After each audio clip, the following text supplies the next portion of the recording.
morning, McGraw. Good morning, Kelly. How's Hi, everybody doing today? Tony. Did you miss me? I did. Don't answer that. Wait, were you gone? All right, fair enough. Let's get right to it. While I was in Dublin at a pub nursing somebody who made a too strong Irish coffee, I read your column about Eric Greitens and his tax credits and big donors standing in the way. What's going on? I thought Governor Greitens was going to redo all of these tax credits for people. You know, you probably didn't know this, but I'm huge in Dublin.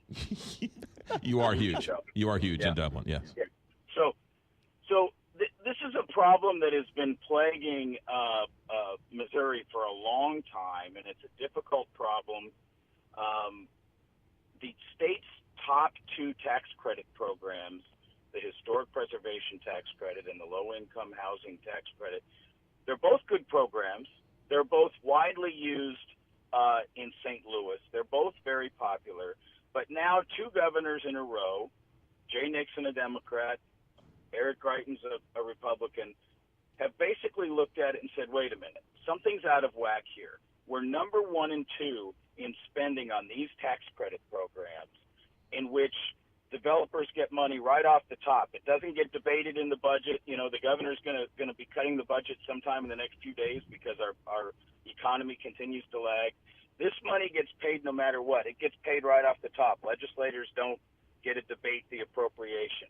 And so we're 1 and 2 in these programs, and yet we continue to fail in terms of funding K through 12 education and higher education.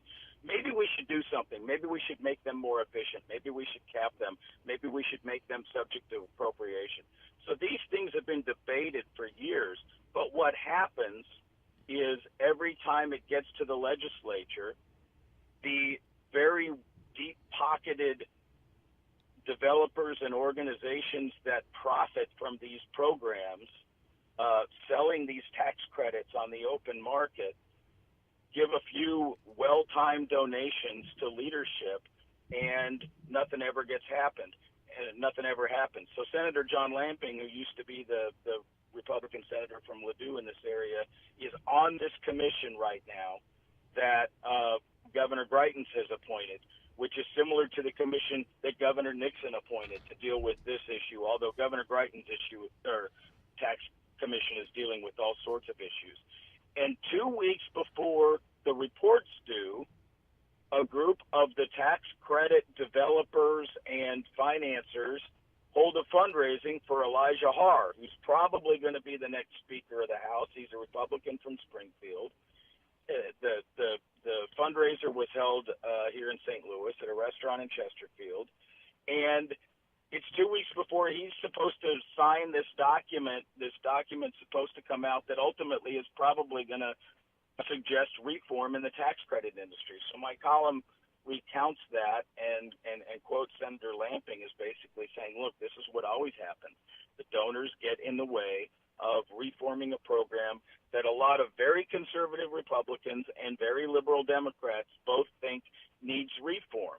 And so it's a complicated program, and one of the things that happens is every time you talk about reform, all the folks who profit from it, many of them in St. Louis, stand up and say, oh, no, don't take it away, don't take it away. And I consistently argue, I got into some Twitter arguments the other day, this should not be a zero-sum game.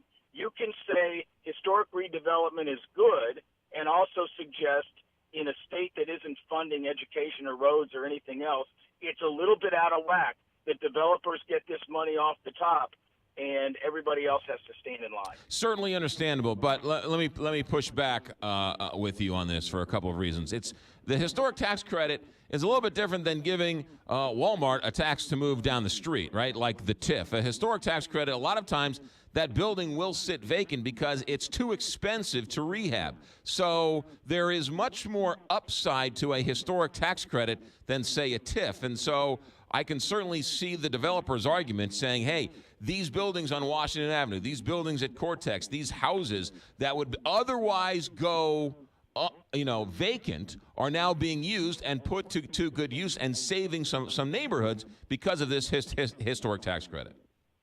Two things about that. One, you make the comparison to the Walmart TIF, or let's say the Central West End new tower TIF. The developers for those make the exact same argument you're making. If not for this tax credit, this isn't going to get done. That area is going to sit vacant. It's going to be blighted. The developers make the exact same argument for all of these different incentives. And the argument with incentives is not zero sum. I'm not saying, I don't think John Lamping was saying, I don't think Jay Nixon was saying, I don't know what Eric Greitens is going to say. I'll check on Facebook later and we'll figure it out. But nobody that I know is saying, hey, get rid of the programs, don't develop the downtown buildings. They're saying, wait a minute, where's the balance? Is it more important to develop that historic building on Washington Avenue than it is to fund education? Which one has a better overall effect on the economy? And one of the points that I made in the column is, whether it's these top two tax credit programs or all of the other tax credit programs, Missouri, as our state auditor just showed us 2 weeks ago, is drunk on tax credits. It's the one part of economic development spending that consistently goes up. It's gone up 20% in the last decade. We've spent $5.4 billion on tax credits.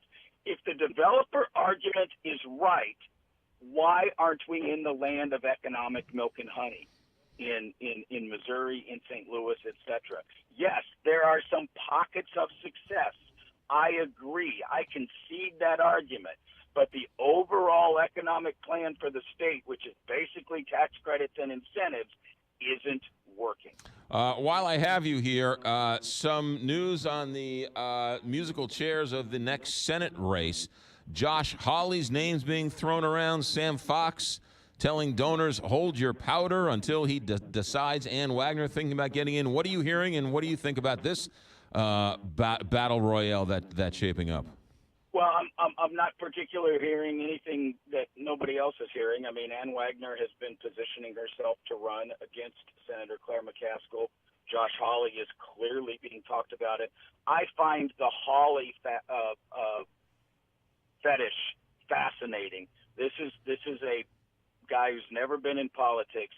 He's been the AG for like 30 seconds, hasn't figured out how to do that job yet, and he's already running for his new job. Much like our governor, who hasn't figured out how to be the governor yet, is already running for president or vice president or ruler of the world or whatever his next, position is. That's always been to some degree part of politics. I get it. But when you look at the successful politicians in Missouri, you look at Claire McCaskill, for instance. You look at Roy Blunt. You look at Jay Nixon before that, and you look at Kit Bond and John Ashcroft, previous governors, and in Ashcroft's case, Attorney General, in Bond's case, a U.S. Senator. These are people who learned how to do the actual job.